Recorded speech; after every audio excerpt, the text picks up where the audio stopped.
माशाल्लाह बहुत जच रहे हो। चलो।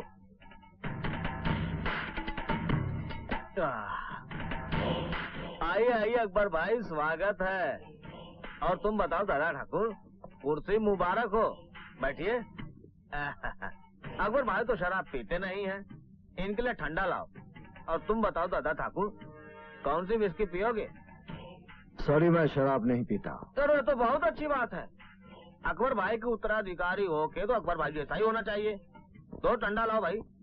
और बताइए अकबर भाई, क्या प्रॉब्लम है?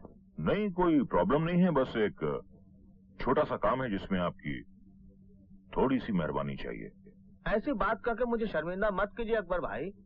ये मंत्री दया शंकर तो आप लोगों का सेवक है। आप आदेश दीजिए। लीजिए, ठंडा पीजिए।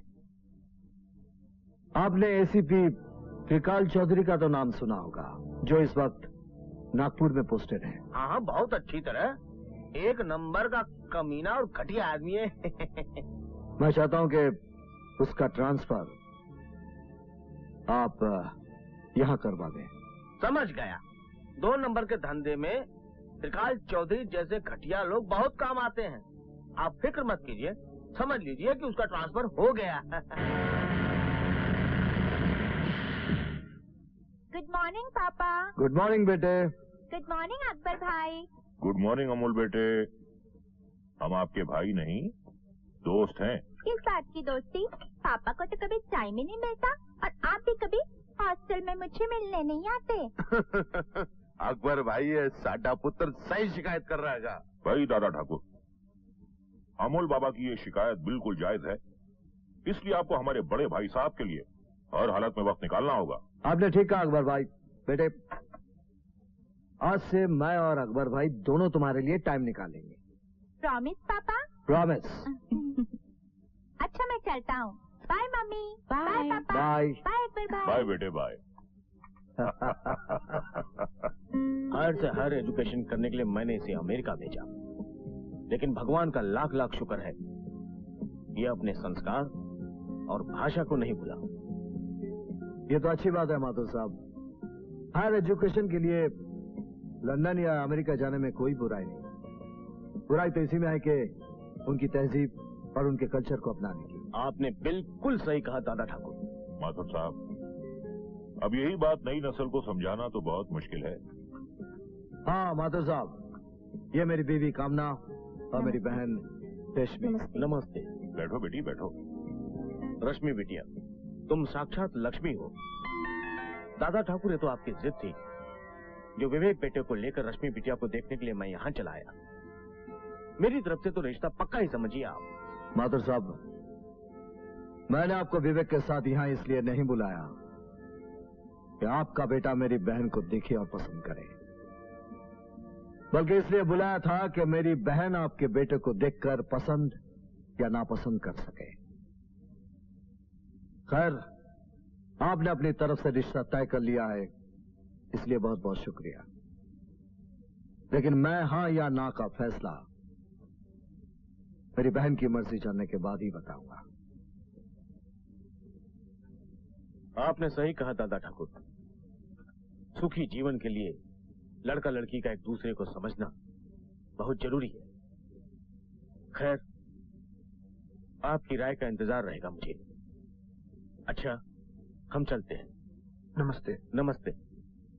नमस्ते। रश्मि, माधव साहब इस शहर के कुछ गिने चुने अमीरों में से हैं। उनके परिवार की समाज में एक पहचान है। विवेक उनका इकलौता बेटा है। मैं जानना चाहूंगा कि तुम्हें विवेक पसंद है या नहीं। जिंदगी का तजुर्बा मुझसे ज्यादा आपको है भैया। मैं अपने बारे में कोई फैसला नहीं कर सकती। हम तो हर हाल में तेरी खुशी चाहते रश्मि, इसलिए तो तेरे भैया को ये जानना है कि तुम्हें विवेक पसंद है या नहीं। जहाँ तक मेरी पसंद का सवाल है भाभी, भैया की पसंद ही मेरी पसंद होगी।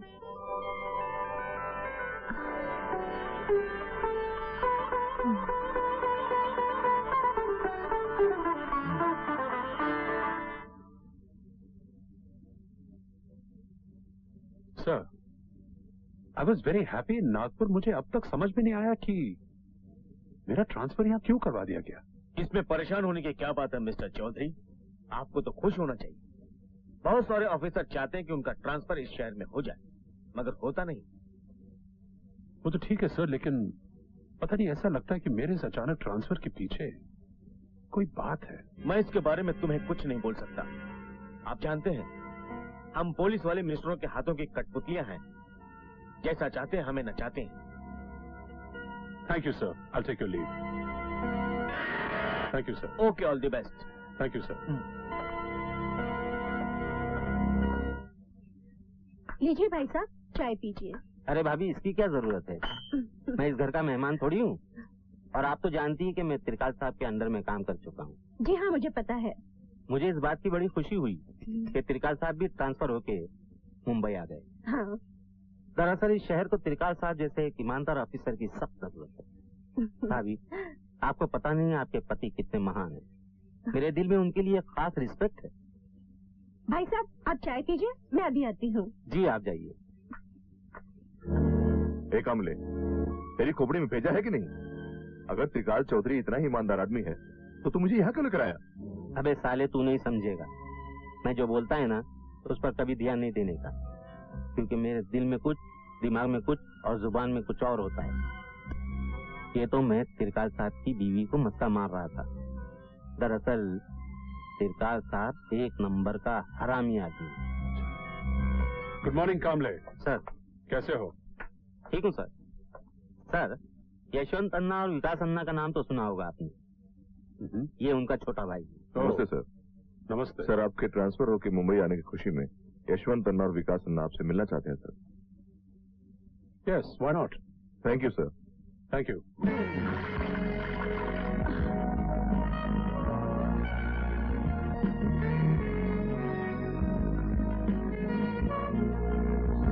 मैं अभी कपड़े चेंज करके आती हूँ। ओके।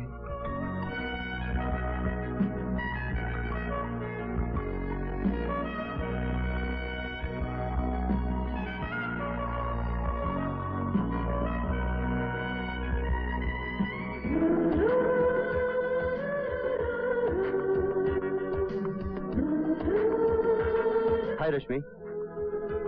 कौन हो तुम? मैं तुम्हें नहीं जानती। क्या तुम मुझे नहीं जानती? Don't say like that. लगता है तुम अब तक मुझसे नाराज हो। लुक मिस्टर, मैंने तुमसे कहा ना मैं तुम्हें नहीं पहचानती, फिर मेरे गले क्यों पड़ रहे हो? रश्मि प्लीज मेरी बात तो सुनो। क्या हो गया तुम्हें? लगता है तुम जानबूझकर मुझे पहचानने से इनकार कर रही हो। लगता है तू ऐसे नहीं मानेगा कभी। Vivek, please, I don't want this. और तुम जो भी हो, भगवान के लिए मुझे परेशान मत करो। वैसे भी ये मेरे मंगेतर हैं और इनसे मेरी शादी होने वाली है। चलो विवेक।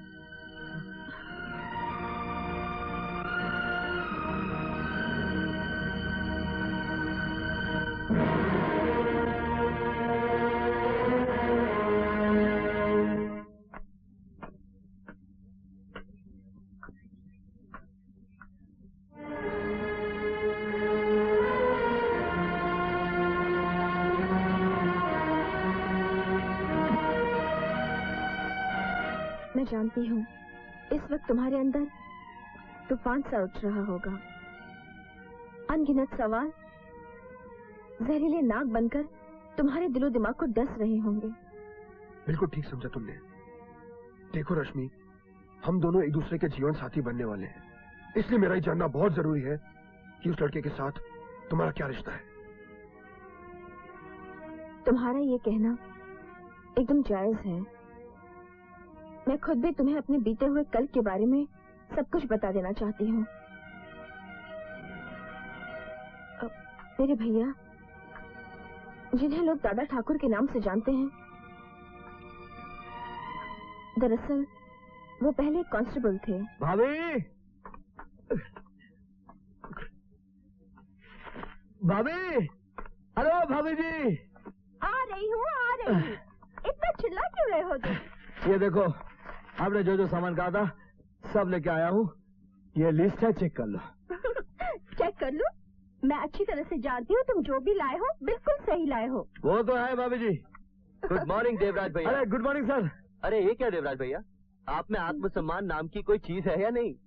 क्या मतलब? मतलब ये है कि आप एक सरकारी नौकर हैं और आपको हमारे घर का कामकाज करना शोभा नहीं देता।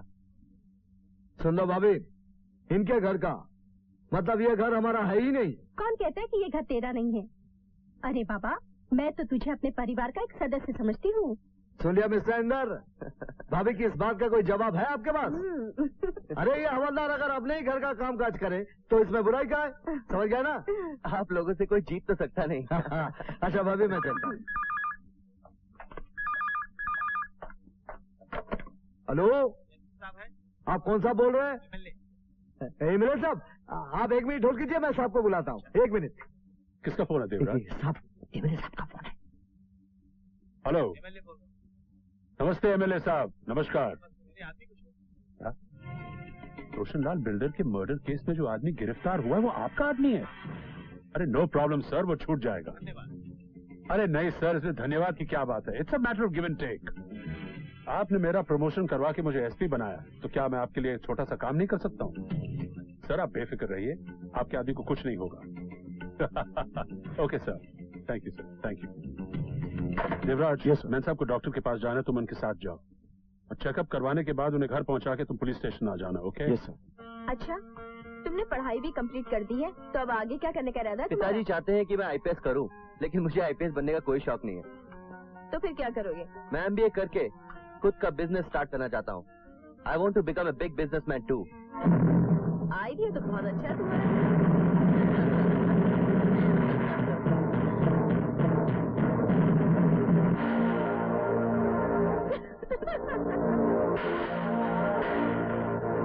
चलो।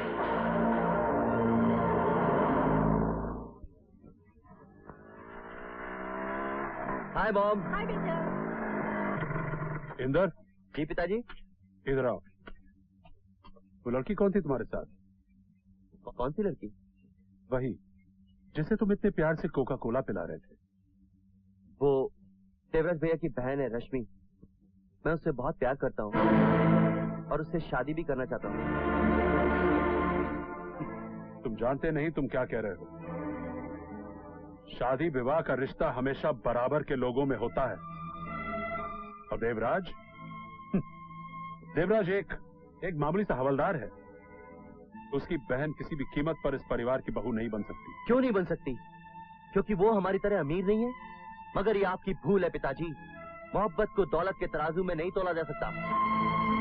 एक बात और सुन लीजिए, जो प्यार करना जानते हैं वो बड़े से बड़े तूफान से भी टकराना जानते हैं। मैं रश्मि से सच्ची मोहब्बत करता हूँ और उसके साथ जीने और मरने का फैसला कर चुका हूँ। Shut up! बंद करो अपनी बकवास।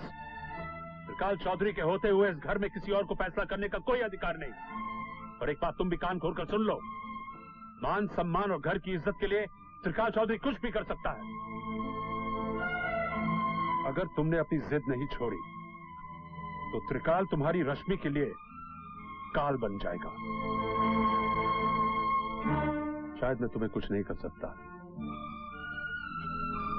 क्योंकि तुम मेरे बेटे हो, मेरा खून। मगर अपने खून को बर्बादी के रास्ते से बचाने के लिए देवराज की बहन का खून बहाने में मुझे कोई दुख नहीं होगा। मार डालूंगा मैं उसे। पिताजी, ये बात हमेशा याद रखना, क्योंकि मैं जो कहता हूं वो करता भी हूं।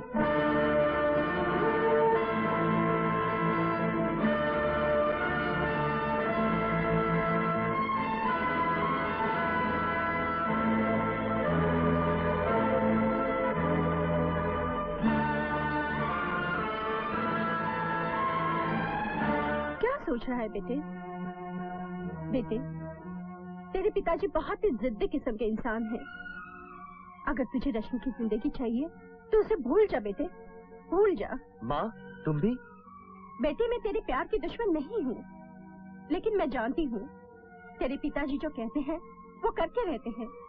उनका वादा फौलाद की तरह मजबूत और वक्त की तरह अटल होता है बेटे, जो ना कभी टूटता है ना बदलता है।